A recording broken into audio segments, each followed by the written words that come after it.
दवा स्टार्ट करने के पहले किसी क्वालिफाइड फिजिशियन से मिलना है। तीसरा इंपॉर्टेंट पॉइंट जो है स्ट्रेस के बारे में। तो अगर सबसे बड़ी चीज जो करंट मेट्रो कल्चर में या मॉडर्न कल्चर में आ रही है सामने, वो है स्ट्रेस।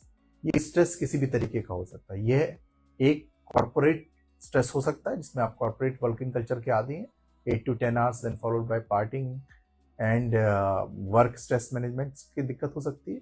ये स्ट्रेस आपका फैमिली स्ट्रेस हो सकता है। ये स्ट्रेस आपको बीमारी रिलेटेड स्ट्रेस भी हो सकता है। कई लोगों को एक छोटी बीमारी से 10 गुना ज्यादा स्ट्रेस होता है बनस्बत उस व्यक्ति के जिसको एक कैंसर जैसी बीमारी होती है लेकिन कम स्ट्रेस होता है। तो स्ट्रेस आपकी मानसिक मेंटल हेल्थ के बारे में बात हो रही है। मेंटल हेल्थ पे आपको इस साल में जरूर ध्यान रखना चाहिए और मेंटल हेल्थ का होना सही होना बहुत जरूरी है।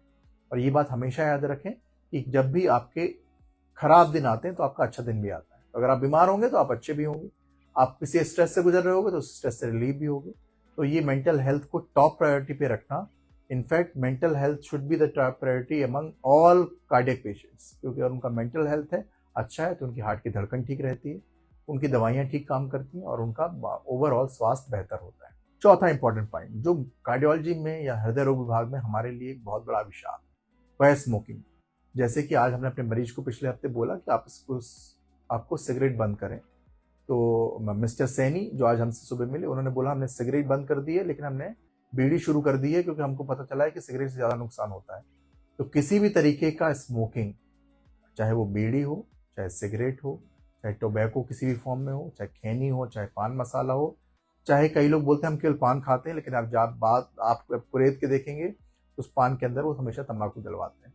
तो किसी भी तरीके का तंबाकू का सेवन एक बहुत बड़ा अभिशाप है और भारत में हार्ट के बहुत ज़्यादा यंग मरीजों में, जवान मरीजों में हार्ट की बीमारी होने का बहुत बड़ा रीज़न स्मोकिंग ही है या टोबैको ही है। तो मेरा इस साल में आप सभी से अनुरोध है कि पैसिव स्मोकिंग से भी बचें, एक्टिव स्मोकिंग से भी बचें और इसके साथ होने वाले एयर पोल्यूशन से भी बचें। तो अगर आपका AQI अगर आपके शहर का 400-500 चल रहा है तो बेसिकली यू आर स्मोकिंग, आपका स्मोकिंग करें या ना करें बात बराबर ही हो जाती है। तो अपने एयर पोल्यूशन से ही बचें, इन सब चीज़ों से आपको बचना चाहिए। तो ये हमारा इंपॉर्टेंट 4th पॉइंट